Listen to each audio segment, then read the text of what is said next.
Hi, I'm Inez, and welcome back to Core Growth Strategies, Positivity, and Success Stories. Today's guest is a makeup artist to the stars, a lifestyle coach, a television and radio host, published author, and mommy to her adorable kitty Bello. You will be inspired by her story on how she gained the courage to reset her negative mindset to one of personal growth and purpose. Please welcome my friend, Jacqui Phillips. Hi, Jacqui. So nice to have you join me this morning. Hi, how are you? Thank you for having me. I'm so excited. Oh, yay. It was nice seeing you the other night. What's that? I'm sorry. I said I'm excited for you too. This is so wonderful. I'm proud of you that you launched this. Oh, thank you. I just think there's a lot of people out there that can really get a lot out of this. And I think we need more positive stories out there. And there's so many people with those stories to share, you being one of them. Thank you. So congratulations on your book, your latest book, Reset. I know it's been out for a year now, correct? Yes. Yes. And I have a new audiobook coming out. So we've been getting a lot of excitement around that. So I'm excited. So it's like part, the relaunch of Reset, really. Oh, okay. So the audiobook is of Reset? Yeah, it's the audiobook of Reset. Oh, fantastic. Yeah. So it's like a little reset relaunch. So I'm excited. Well, right, because you just had your book signing at Barnes & Noble's in Pittsburgh. That was exciting. Yes, that was a dream come true. Mm-hmm. I never planned on writing a book. And then the book happened, by a lot of hard work, and it took years, and one thing led to another, and it was definitely all divine appointments. And then once the book came out, I kind of didn't really know what to do with it. Do you know what I mean? Because it wasn't a plan. Mm-hmm. I certainly know a lot of authors. I work with a lot of authors, like New York Times best-selling authors, where I've done the book covers and, the whole thing with makeup and hair. But I didn't really know the steps that I needed to take to do a really good book launch. So I feel that I've had this year to kind of learn and grow into my book, Yeah. Mm-hmm. And so then I realized the need for the audiobook. I listened to a lot of them in the car myself. And in 1 week, 3 people said to me, you need to do an audiobook. So I did it, and I'm about done with it. I'm just doing some tweaks. And so at the book launch for Barnes & Noble, because I love my community, I love Pittsburgh, it's my hometown, everyone that bought a book, I gave a free audiobook to. So the audiobook will be launching for Christmas. So that will be a Christmas present back to the community for being so supportive. And boy, were they. So it was amazing.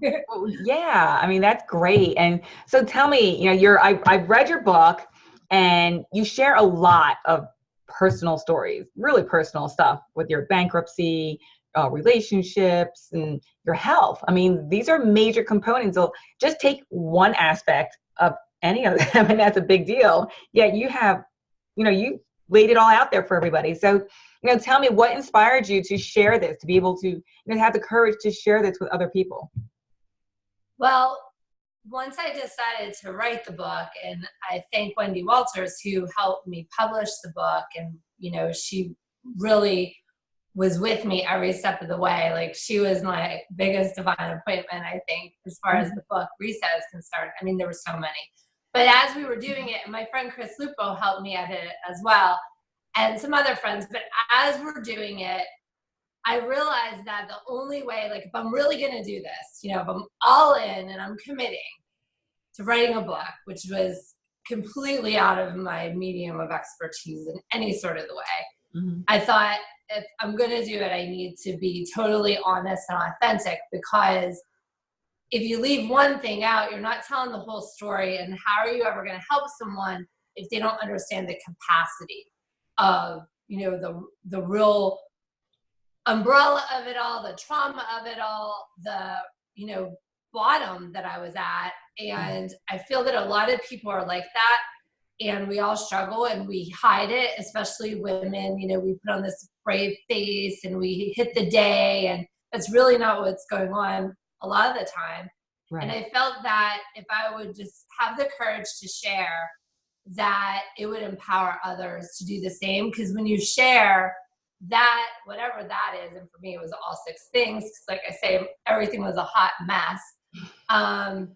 When you have the courage to share, it takes that power away. And you never know who you share with, how they can help you.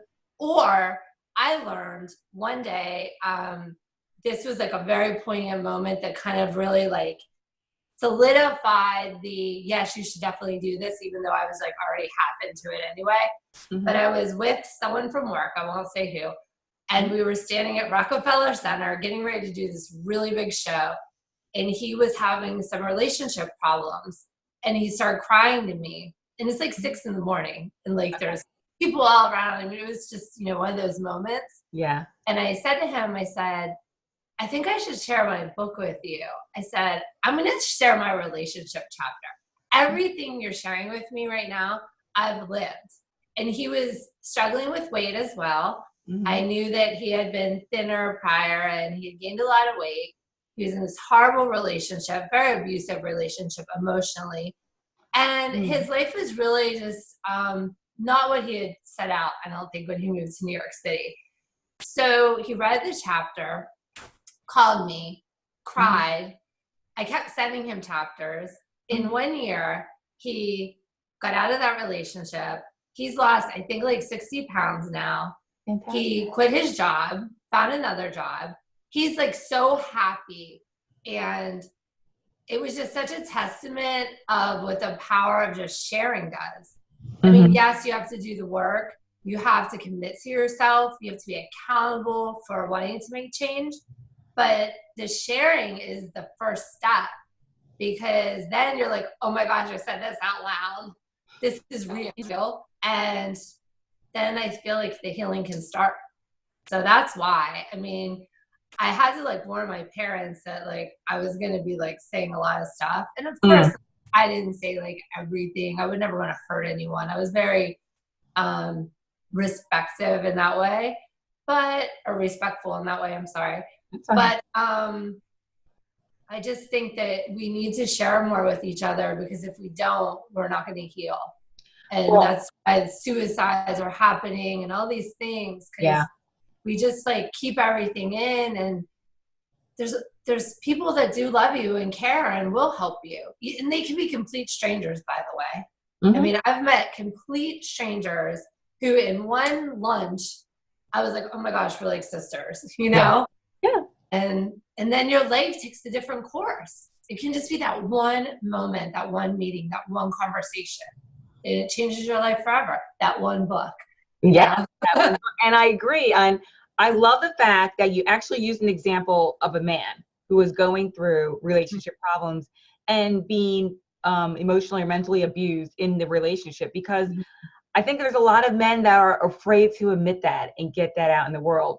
And the fact that he was able to open up to you, and he opened up to the right person because you were able to help him. And that's what's so great about your book too, because, men have to, here it is. Thank you. Men have to be able to have an outlet as well. Society wants them to have this tough exterior. You can't show emotions. And if you do, you're weak. There's something wrong with you. And that's not true. And that's when they kind of just fall and break apart, because they're holding it in and holding it in. It's true. And I think it's a shame, because I work in entertainment, so I know a lot of really emotionally vulnerable men. It's just a different kind of industry, I think, where people maybe are a little more open. Our hours are weird. As a makeup artist, I spend a lot of time with people like one-on-one. So it's a different kind of, work relationship, right? You're like sharing things you probably wouldn't in an office, because you should be working, not, having therapy sessions. But I've been like really inspired by seeing people's vulnerability. And I think that being vulnerable is so important, and yet it's so scary. But like I started this very long rant, I felt that unless I was vulnerable, I wouldn't help people. So I want to encourage people to be vulnerable, but you have to be vulnerable with the right person. Mm-hmm. And also in that capacity, you also need to be careful who you share your dreams with. Sure. They kind of, all those vulnerability things go hand in hand, because when you dream and maybe you want to change careers, or maybe you want to move to another city, or whatever it is your dream is, if you share that with the wrong person, you may never attempt even trying to fulfill your dream, because they may make you feel so horrible. And if you're starting not in a strong place where you're like grounded and self-confident, have self-worth, then you're never going to go for it. And the world will not be as touched if you wouldn't have had that dream and like fulfilled the dream. Because if God puts something in your heart, there's a reason, and you're meant to do that. And if you don't do it, like, how sad is it to die with dreams in your heart? Yeah, absolutely. I agree. And people need to remember too, we're not, like, God has set this plan in us, and there's always going to be other people that are going to try and put you down. They all have their opinions, why would you want to do that? You don't have the credentials for that. You're not good enough for that. And what's important is for us to realize that it's their insecurities, not ours, that they're trying to project it onto us. 100%. Mm-hmm. And it's your dream that God put in your heart, not theirs. And like, to expand that a little, I think that, like, I learned, because I dealt with this a lot, especially launching the children's series. I had so much friction with certain people. It was unbelievable, actually, because the book is about love and kindness. So I was like, really? Like, okay. But the thing about that is if someone can't see themselves doing something, then they can't see you doing it. I think that's kind of where that mindset is. So that's why it's so important to be careful who you share your dreams with. And once things start taking steam and they get their own momentum, those people will go away anyway. Because a lot of people love you in your like low points, because it makes them feel good about themselves. They feel like they have something to offer you. They know everything, whatever. But then they're not the same people normally that are going to share your victory with you, that are going to be like that part of that season of your life that's like empowering you and excited for you and really mean it. Those are the people you want around you. I'm so happy you brought that up, because time and time again we hear, oh, the ones that are there for you when you're down, they're the ones that really count. Yes, that's important. However, I really feel it's the flip side too, that when you're reaching your dreams and your goals, you're working towards it, and then success is coming your way. Yeah. I found personally that a lot of those people that were there when I was down kind of drop off. They're not there to be my cheerleader and cheer me on. It's kind of like, oh, what happened? No, it's true. And, it just goes with the seasons of life. Some people are just there for that one season. And as I'm getting older, I'm kind of seeing, like, you kind of see who your lifers are, and you see, a while ago I had some prayer done. My friend Betty Swan, she's a wonderful pastor. She's in ministry. She goes all over the world. And she had said to me, Jacqui, you should speak with these people and have them pray for you. And so they said to me that I would have a team of people helping me. So, and this was like 2 years ago now. So every time as I'm, launching projects, like people, they come in and they seem like, oh my gosh, this is what I was waiting for. And then slowly but surely something happens, and then like they disappear, right? And now I think, because have had this book out for a little while now, I've, a bunch of books. So I'm starting to kind of like see like I'm trying to think of the word, I guess, the energy of it all. I'm learning like who really is there for that season and who isn't. Because I think when things are new, we get excited, and then all these people want to jump on board and help you. Yeah. But a lot of times they're really trying to help themselves and not really you. So I would encourage like your audience be very discerning with who comes in your life in certain seasons also, because they may have an agenda that isn't really for you. It may be more for them. And, you know, that all comes out pretty quickly if you just like pause and like wait and see. I always say pause and pray. But yeah. And follow your intuition, because you know, I'm very good at reading people. And in the past, I have learned that the toxic people that I allow to keep in my life, I knew they were toxic from the beginning, but I made excuses for them. And I felt, oh, you know, let me just focus on the good in them, or, oh, maybe they're having a bad day, or, you know, it's okay to acknowledge that they have faults, but it doesn't necessarily mean they need to stay in your life. It's true. And you can love people from a distance. You know, boundaries are the hardest thing I've learned in my life. I've been terrible at boundaries because I'm the same way. I'm always like, oh, you know, they didn't mean that. They're having a bad day. Oh, they're busy. That's why they weren't accountable. And it took 5 days to get back to me about something so important that they have no sense of urgency. You know, things like that.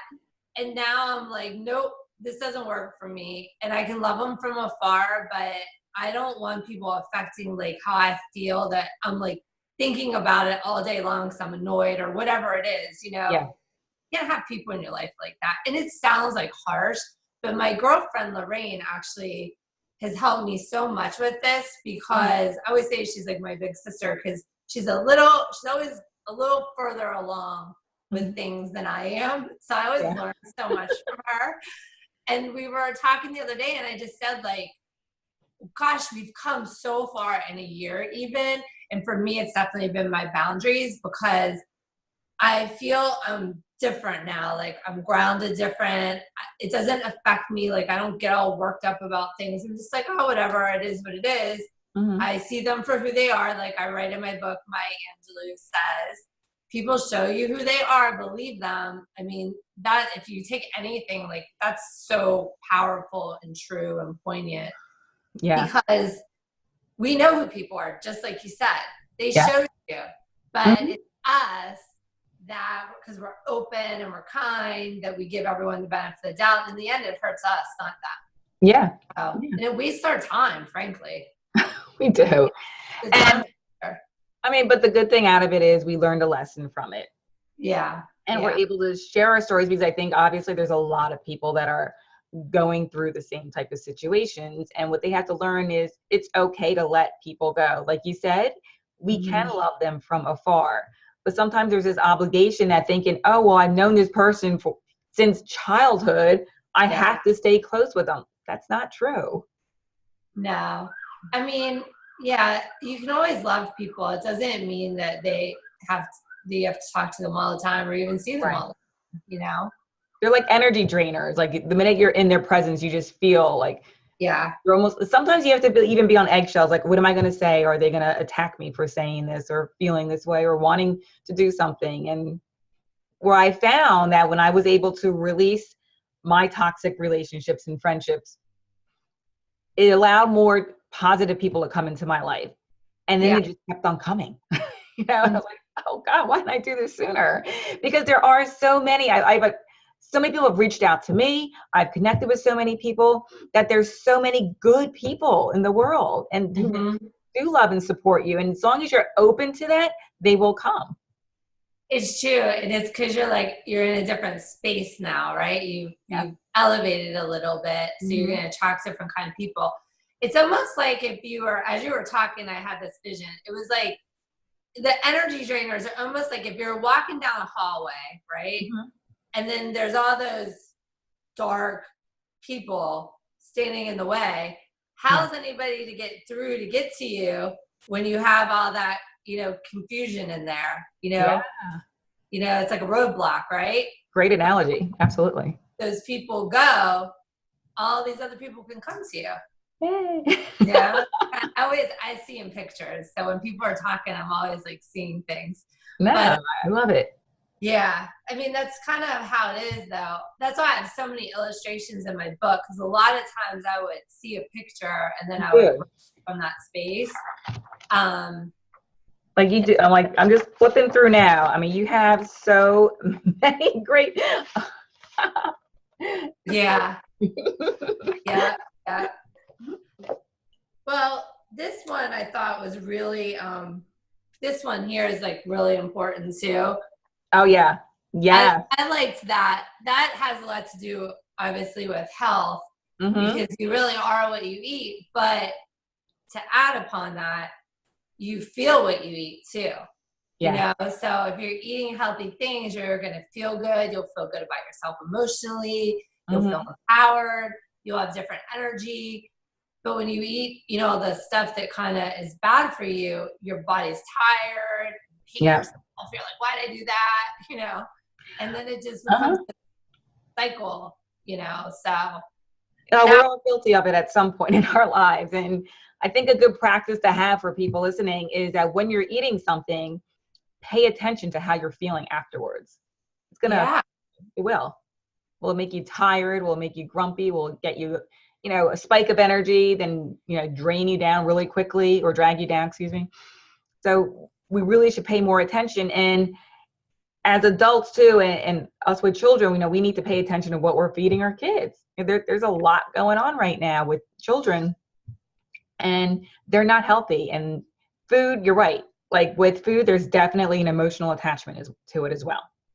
Oh my gosh, yes. Mm-hmm. You know, and in our body, you know, it's our body has an emotional attachment to it. And you know, I haven't eaten red meat for a long time. It Mm-hmm. was like more an emotional decision than anything. Okay. Um, and I realize how differently I feel because of it. And I'm not saying I won't try things when I'm out. Like I'm not that kind of person, but for myself, I don't purchase it, make it, anything like that. And I feel so much different, like so much lighter. And I don't really even eat a lot of chicken or turkey anymore. Like I really pretty much just eat fish. And my body's different than maybe your body. You may Mm-hmm. need red meat, you know, or you may need more poultry or whatever. But Right. I do feel the difference.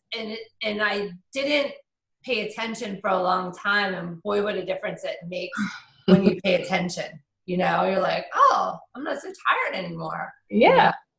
so So without giving, because I want people to read your book, so without giving it away, could you give us something that you would like them to focus on? What can they take away from Reset? what they could take away from Reset is number one, you have to be accountable. And the first thing you have to do to reset is admit that you need one. And then be accountable for just taking one action, like anything. It could just be like getting enough sleep at night. I mean, it could be simple things. Yeah. It could be, you know, take a walk around the block, speak loving things to yourself. And the other thing is, in all the journey and all these years now, I realized that everything I needed was already inside of me. It was just that, and everything we need is inside of all of us. Yeah. It's just getting connected to yourself. So Reset is about you getting to know you again. And that's why I've workbook exercises in the book. So you can really, you know, again, back to that, you know, once you admit something, it loses its power. So by writing it out, like in hand, you know, with my thermometers, I have thermometers. It's like, where are you now? Where do you want to be? Seeing things in black and white just changes the game.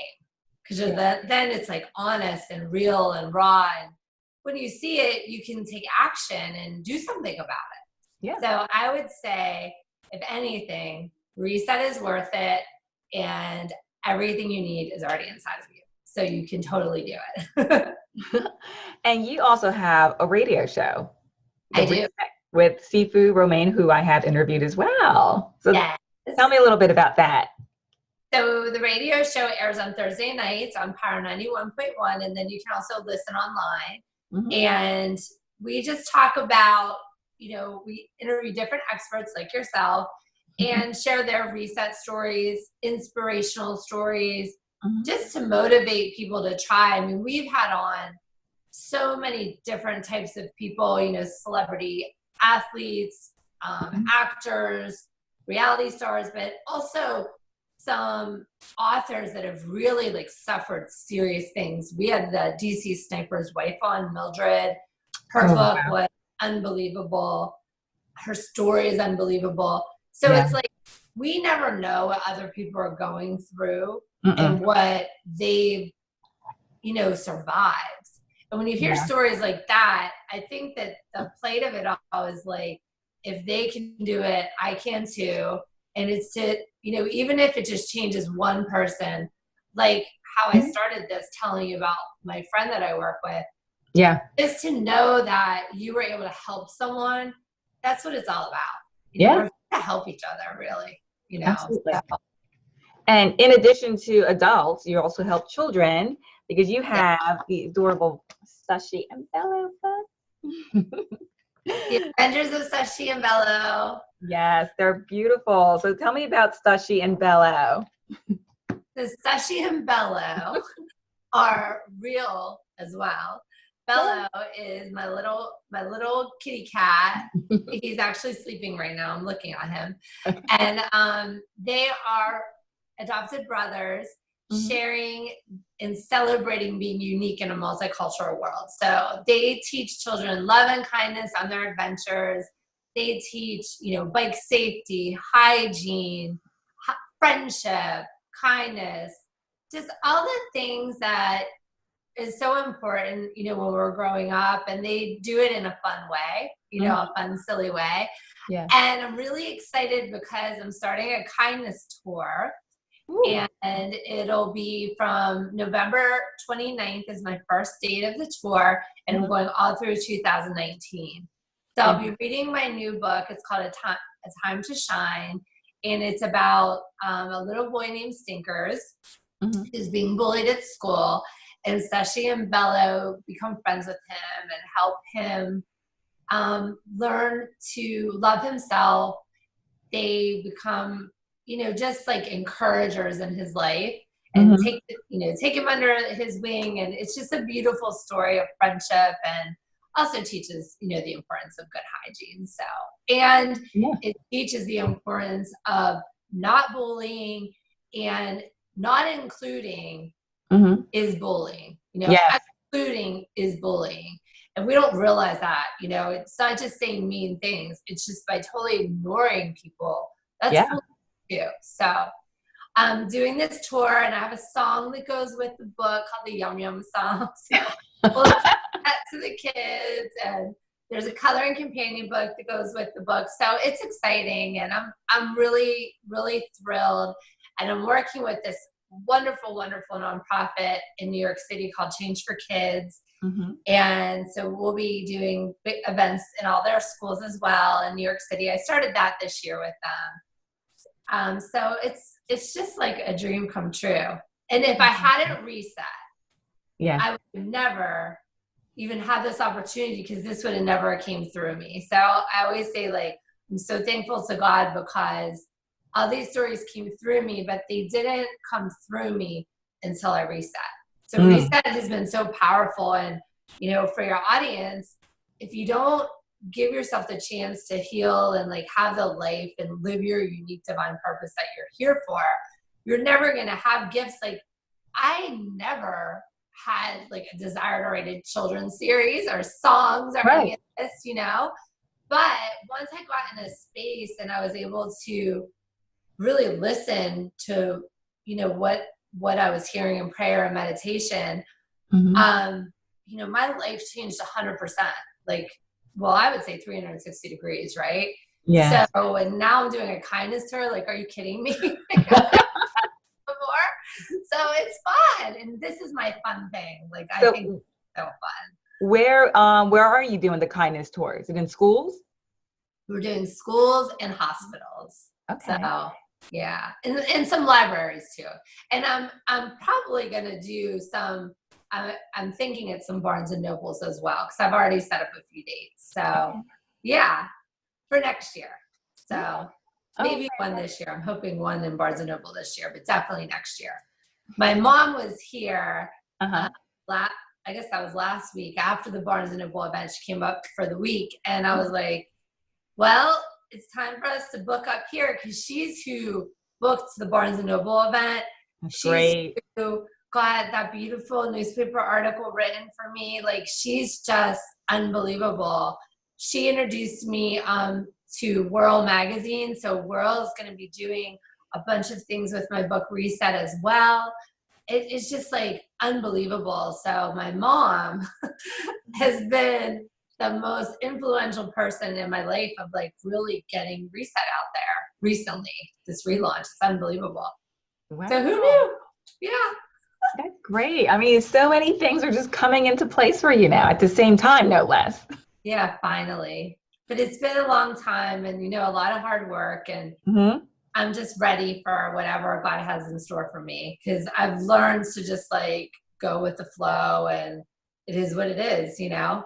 Yeah. Some things happen, some things don't. But I always think there's a reason when things don't work out, because something better is waiting for you. So I've learned to like kind of be thankful about that, as opposed to being like, why did that happen? You know? So. Yeah, and I agree. That's such a great lesson to learn, because that's happened to me too. Like, you know, we automatically, if something it fails or it doesn't work out the way we expect it to, we get upset right away. And when you learn how to just kind of, I mean, yes, initially you're going to feel, you know, some pain or anger, whatever it may be. But once you learn, like, you know what? Okay, that wasn't meant to be.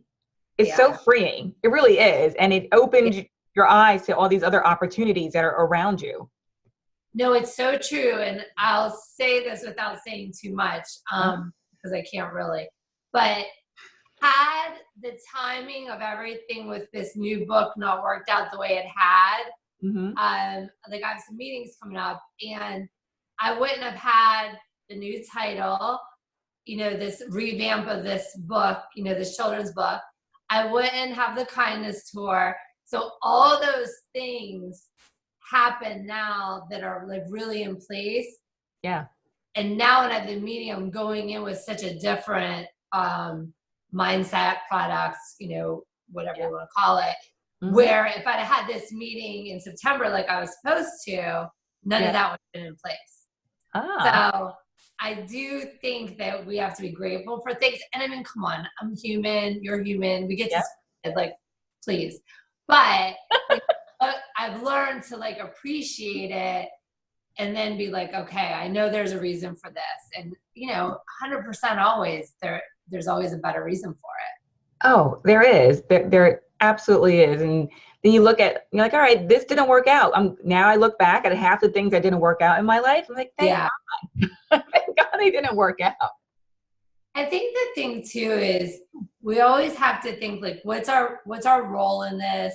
You know, like the one thing I did say, like, and at the Barnes and Noble event, and it literally came to me like that night, because I was so nervous, and I'm thinking like, what are we going to talk about? And, you know, I'd written like 10 different things, because I write, you know, and I'm old school. So like I write everything out. Hello. Yes. Look, you know, everything is handwritten with me too. Yeah. I love it. I was like writing. And then I thought, I'm just going to speak from my heart, you know, because that's really who I am. You know, that's me. And then I kept thinking, and the one thing that kept coming to me was try your best and let God do the rest. So I feel like it's like, if we do that, whatever is supposed to happen is going to happen. You know, you tried your best. There's nothing else you could do. Right. And leave it in God's hands, you know? Yeah. I mean, God wants the best for us, and we have to realize that. And I have an illustration in my book that speaks to that. Let me see if I can find it really quick before I'm sure. Oh, here it is. Okay. And this illustration is really about if you are suffering from problems, you know, after your reset, you know, now you've done all this work and you're in such a good place and you're starting your life over. Learn to take a heart x-ray of yourself. And basically what that means is like, you know, take time to pause and pray and meditate and feel what's going on in your body and in your heart. And whatever is not feeling good, take it off your heart and put it into God's hands. Yeah. Let God handle it. And so it's the same thing, you know, but I saw that illustration because I thought that's kind of what we should be doing anyway. But sometimes if you can see things like in a picture, it makes more sense. Well, that's another reason your book is so great, because you have so many colorful illustrations to show. When we were doing it, Wendy was like, I've never in my life done a book with so many illustrations. Oh, like, really? Sorry, but I see in pictures, and it's just kind of like the only way I can do it. Well, oh, is that Kitty? Is that Bello?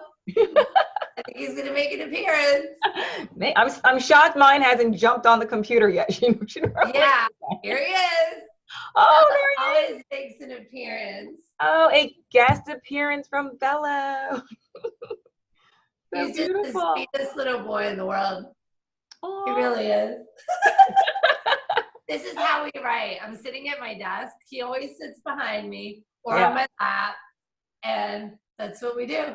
Oh, at least he sits behind you. Mine likes to sit on the keyboard. Yeah, well, sometimes he does.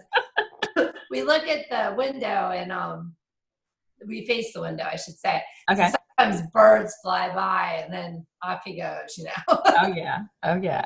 Oh, so sweet. So, yeah. Oh, well, thank you so much, Jacqui. I mean, I think you're so insightful, and you're such a beautiful person. I'm so glad that we met. I mean, you just fill the room up with smiles and rainbows and positive energy anywhere you go. And I'm really grateful for your friendship. Thank you. I'm really grateful for your friendship too. And you're the same way. I mean, you're beautiful inside and out. You're always so happy. So I'm happy. Yeah. And I'm so proud of you, because you said you were going to do it and you did it. And that inspires me, because I mean, the people you're going to touch by your interviews is amazing. So good luck with this, and congratulations. Thank you. Honored to be on. So thank you. Thank you. You're welcome. Okay.